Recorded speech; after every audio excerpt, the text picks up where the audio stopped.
Hey y'all, welcome back. More Tesla Vision Model Y. Today we have an update, 2021.4.18.10. Lane departure avoidance has been restored. Let's give it a test.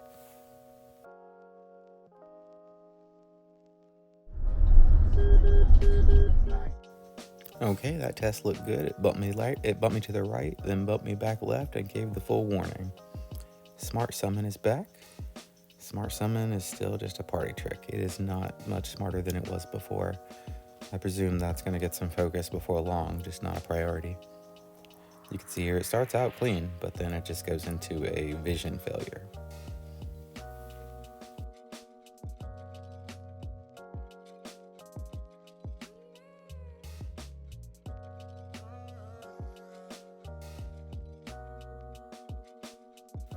It says minor fixes, but no details there. We can dive into a couple of our known issues.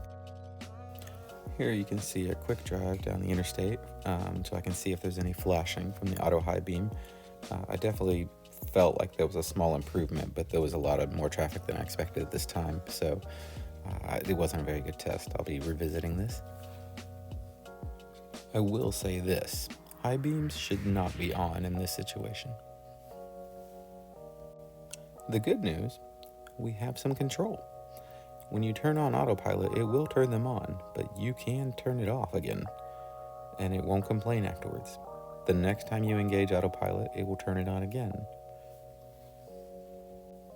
Alright, the last item I'll dive into is Sentry mode. We had been told that in 2021.4.18.10 this was fixed. I'm not seeing that in my initial test. I'll do some more testing, but for now, I'm going to say that one's still coming. Thanks for watching the first notes on 2021.4.18.10 with Tesla Vision Model Y.